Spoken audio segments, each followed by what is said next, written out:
మీరు ప్రశ్న వేసింది ఈ రాష్ట్ర ప్రభుత్వానికి సంబంధించి లోన్స్ ఎంత ఉన్నాయి అనేటువంటిది ప్రశ్న అధ్యక్ష. గౌరవ సభ్యులేమో జిఎస్టీ గురించి అడిగారు అధ్యక్ష. కనెక్టెడ్ కాదు, కానీ గౌరవ సభ్యులు అడిగారు కాబట్టి బ్రాడ్ గా చెప్పాల్సింది ఏంటంటే అధ్యక్ష, 6 రాష్ట్రాల్లో 8 రాష్ట్రాలు దీన్ని వ్యతిరేకించాయి అనేటువంటిది మేము గర్వంగా చెప్తున్నాం అధ్యక్ష.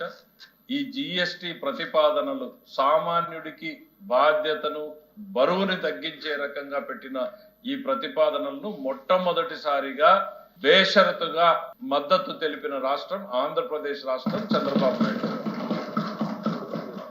ఆర్థిక శాఖ ఒక 8,000 కోట్ల రూపాయల నష్టం వస్తుంది అన్నప్పుడు గౌరవ ముఖ్యమంత్రి గారు చెప్పింది 8,000 కోట్ల రూపాయలు రాష్ట్ర ప్రజలకు మిగులుతుంది కదా అనేటువంటిది. మా ప్రభుత్వ ఆలోచన అది అధ్యక్ష.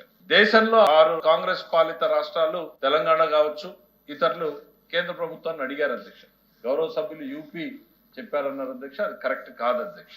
యూపీ చాలా one of the first states to support అధ్యక్ష దీని మీద. సో అది జిఎస్టికి సంబంధించినటువంటిది.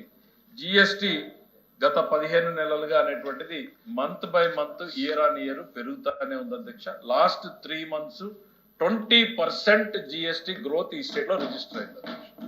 మీరు జిఎస్టి మీద డీటెయిల్డ్ క్వశ్చన్ అయింది, సపరేట్ గా వీల్ హావ్ ఎ డిస్కషన్.